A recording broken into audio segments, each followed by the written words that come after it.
Who the fuck are you?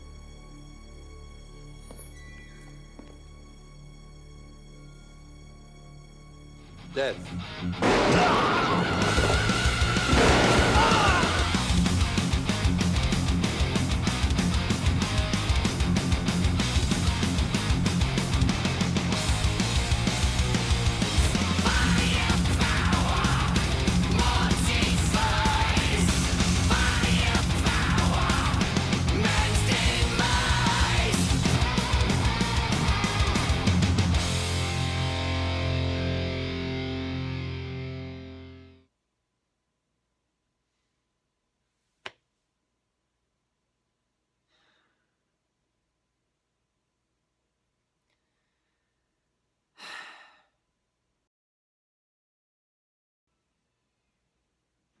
Alright.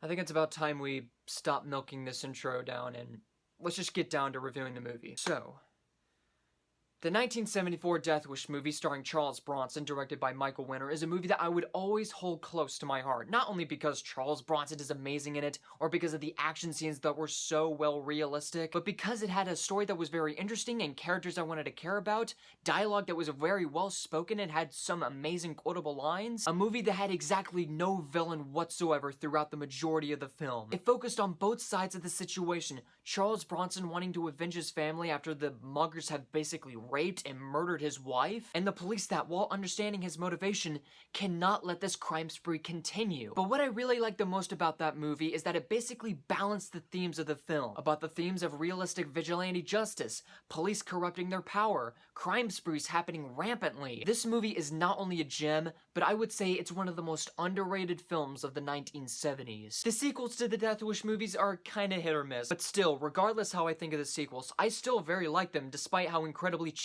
they are. Now, in 2018, we have a remake of Death Wish, directed by Eli Roth and starring Bruce Willis. You know Eli Roth, right? Director of the worst movies of like 2 years ago, Knock Knock, The Green Inferno, all those Hostel movies, and Cabin Fever. Yeah, that guy. What a track record he had so far, right? Now you're probably asking yourself, what do I really think of Death Wish 2018 specifically? Guys, I hate to say this to you, but if you are offended by any kind of foul language, you may want to plug your ears for this one. This movie is motherfucking unbearable. Holy shit. I hated this movie.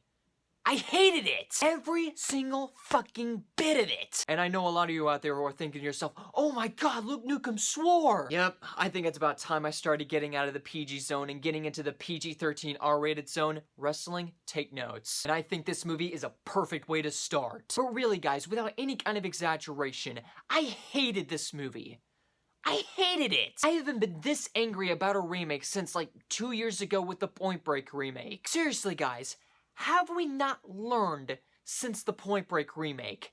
Have we not fucking learned to say, hey, why don't we stop remaking 70s, 80s, or 90s action movies? Well, apparently Eli Roth doesn't learn. This is not even a Death Wish movie. Hell, this is not even a Paul Kersey movie. This is basically if Die Hard had intercourse with Grindhouse and mixed it all together to make a fetus that was basically the spawn of Satan. And that, my friends, is what you get with the remake of Death Wish. So after all that rambling, let's start with the plot. In the original Death Wish, you had Charles Bronson, a very intelligent and soft-spoken architect and former SEAL, who had his wife murdered by a bunch of muggers that broke into their house trying to disguise themselves as delivery boys, and also to the point where the muggers basically raped the daughter, to the point where she had to be in a catatonic state. And based on the talks he would have with his brother-in-law and the inspirations of a friend from Tucson, Arizona, he became the vigilante we knew and loved from the 1970s, killing muggers, rapists, murderers, the whole 9 yards. All the while having the entire police force trying to stop the vigilante justice that Charles Bronson is doing. In this remake of Death Wish, you have Bruce Willis who plays Paul Kersey, which to be honest, is a pretty terrible replacement, but we'll get to him. He plays a surgeon that basically heals all the wounds of all the people who were either shot, stabbed, or almost killed in the aftermath. And on one night of surgery duty, his wife, played by Elizabeth Shue, and his daughter are basically home raided by a bunch of mercenaries or muggers or robbery. It doesn't matter who they are. Point is, they kill his wife. Bruce Willis tells the police, can you do anything about it? And when Dean Norris, who plays the detective, says to Bruce Willis, I'm sorry, we can't do anything about it because there has been so much crime going on, Bruce Willis takes it into his own hands to disguise himself as a Grim Reaper, basically putting on a hoodie and using his gun-toting abilities to kill every single bad guy. Oh my god. Boy, are we on a terrible start. Like I said before in the beginning of the review, this is not a Death Wish movie, because when it comes to making a movie, Eli Roth is only good at one thing, and directing and writing is not one of them. He's only good at showing blood and guts, shock value, which we'll talk about the over-the-top violence in a minute, but for right now, let's discuss the writing. Despite changing the origins of the Paul Kersey character, one being a surgeon, the other one an architect, the entire film's plot is basically arranged into a bunch of cliches, stuff that doesn't make any sense whatsoever, or things that basically just dishonor and spit in the face of the original Death Wish. Let's talk about the origin of Paul Kersey, not his job occupation, but his origin of being a vigilante. After going to his wife's funeral and having her daughter basically in a mental hospital, Charles Bronson manages to go on an architectural business trip all the way to meet with a business partner in Tucson, Arizona. And at the same time, while having a conversation with the guy, they managed to catch a gun show / play of some sort of a sheriff shooting down criminals. The public kind of viewed it as a very cute and kind of, uplifting kind of short. When Paul Kersey sees this, he's kind of thinking in his head, this is kind of the stuff that I see almost every day of my life. And seeing it how it happened to my wife and basically my daughter, I have no choice but to do something about it. Basically something like this. And it was kind of a situation that kind of hit close to home with him. In this remake of Death Wish, after visiting his wife's funeral, Paul Kersey meets up with his father-in-law, or his grandfather. He meets up with his grandfather, and as they're driving out in the open range, they manage to see a few poachers shooting down deer. His grandfather, or father-in-law, depending on how much you care about watching this movie, gets out of the car and shoots at some of the poachers, basically driving them away, and Bruce Willis is looking at it and going, I should probably do something like this. Because that's what's really gonna bring people motivation, attempted murder. And trust me, that's one of the fewest times that basically almost ruined the whole origin of Paul Kersey. Now, let me get to the acting, and we'll just basically talk about most of the characters that kind of ruin this movie. Elizabeth Shue in this movie is completely wasted and really does nothing in the movie, other than to give motivation to the main character. To sum it up, a plot device. Vincent D'Onofrio basically plays kind of like, I don't know, the brother-in-law character from the original, but he's basically there to play a cliche, just to be the brother to look out for the criminals, saying, hey, I'm worried about you, you can't do this. Dean Norris in this movie, along with another person, play Detective Comedy Relief number 1 and Detective Comedy Relief number 2. They are basically there just to display some of the worst aspects of comedy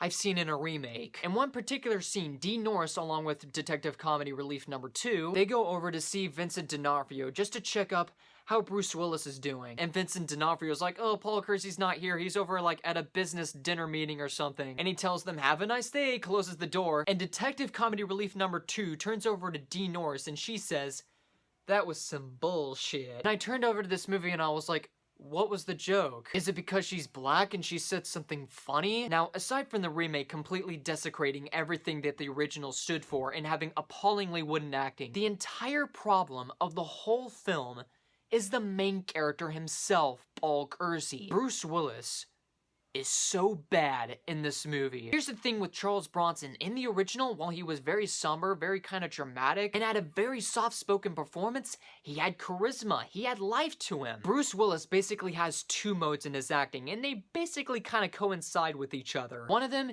is not giving a damn. The other is completely phoning something in. And I like Bruce Willis. I like him in a lot of stuff like 12 Monkeys, Unbreakable, The Sixth Sense, heck, the Die Hard movies, anyone? And also, what separates him from Charles Bronson, aside from the acting point of view, is that with Charles Bronson's character, you related to him. You wanted to root for him to get revenge on the criminals. Bruce Willis as Paul Kersey in this movie is an asshole. And not only does he play one of the scummiest vigilantes that we are ever likely to root for, not only is he a full-fledged criminal, but he's a complete psychopath. There are so many things about Paul Kersey in this movie that have so much disrespect to Charles Bronson's character. Number one, like I said before, has no emotional core whatsoever. Number two, he does things that Charles Bronson would never do in the original. Charles Bronson always played it safe and he always played it smart. In this movie, instead of like, you know, getting a gun as a gift like in the original movie, he steals a gun off of a dead person's body and uses it for shooting at more criminals. Not to mention that he buys guns at a gun store that I can guarantee you, in modern times, wouldn't even exist. They sell everything from like pistols to rifles to submachine guns and automatic assault rifles. But I guess Eli Roth is like, oh, don't worry, the audience will put their suspension to disbelief because it's just an action movie. He also steals evidence from people which could be helpful to police trying to capture criminals in his disguise. There are multiple things about his disguise that also make no sense. First of all, Paul Kersey was basically playing it like Batman. He always played things smart. He did his vigilante justice at nighttime. And Charles Bronson really didn't need a disguise because most people kind of viewed him as a very innocent and frail man. And when he actually shoots someone, you're like, holy crap, he's dangerous. Bruce Willis's disguise in this movie is a hoodie, which number one, not only looks completely suspicious, but also while trying to keep his identity and trying to play smart, he shows up one time in broad daylight, out in the middle of public, and shoots a criminal. Yeah, that's playing it smart right there. Shoot someone in the middle of public to where everyone can see you. Like I said before, Eli Roth is only good at one thing, and that is doing violence and gore. And in this movie, the gore in this film could not be more completely over the top. I don't remember Charles Bronson in the 1974 original interrogating someone hostile style, instead of just like knocking him out and putting him on a chair and just punching him repeatedly until his face gets numb and he bleeds to death. Instead, he breaks his leg, slices open his thigh, and just for good measure, causes the car to slam on top of the guy, allowing for his brain parts to spill out. Because that's what I really wanted out of my Death Wish movie. Blood and guts. No, Eli Roth, I came into movies just to watch great characters and great storytelling. And this so-called motif of yours showing blood and guts and gore is one of the main reasons why you're one of the worst directors of this generation. Because you cannot work with actors, you cannot work well with scripts, and you cannot make action scenes any better without throwing in a few blood and guts. And there are some stupid death scenes in this movie, by the way. There is a death scene that has to do with the bowling ball, and that entire scene alone was a forehead slapper. That's not to mention that by the end of the film, the movie becomes two completely different films. For like the first and almost second half of the movie, it just becomes a terrible generic action movie. But all of a sudden, by the film's climax, it completely switches genres and just becomes a home invasion thriller, where every other scene is predictable, you have characters making completely stupid decisions, while also having action scenes that are just painful to watch. Oh, and by the way, towards the end of the movie, Paul Kersey doesn't suffer any repercussions. Because in the original, after Paul Kersey has been caught by the police, the detective himself goes over to Paul Kersey and he says, look, I realize what you're trying to do, I understood your motivation here. Let me tell you this, since you're an architect and your business is affiliated with a whole different states, why don't you go to a different state and I'll drop this gun into the river, disposing every single evidence towards you. And when that scene happened, all the character development and all the dramatic stuff was earned. Here, none of this was earned. Every single character lives a happily ever after moment. And just for good measure, Bruce Willis throws in the Charles Bronson iconic finger gun pose. And when the credits rolled, I was doing a different finger pose, and it went something like this. Really, I can go on and on about this movie, and I really could. But just to sum it up, the Death Wish remake is a remake that will make Charles Bronson roll in his grave. This takes everything that the original stood for with its characters, with its drama, with its themes, with its storytelling, with its thematic elements, and completely burns them in a bonfire. And with this remake that Eli Roth has given to us, contains terrible storytelling, terrible writing, horrible dialogue, acting that is wooden across the board, tones that are completely all over the place with its comedy and its violence. Bruce Willis's Paul Kersey is an unlikable, terrible character. The movie by the end of it becomes two completely different films, and this movie insults basically everyone and anybody that basically had any kind of affection towards the original Death Wish. And I don't want to hear any kind of excuse of, oh, just don't take it as a Death Wish movie and you'll enjoy it. I am just sick and tired of that bullshit. I already did it with the remake of Point Break and I'm not doing it with this one. I hate this remake with every fiber of my being, and Death Wish, without question, gets a 0 out of 5. Whew.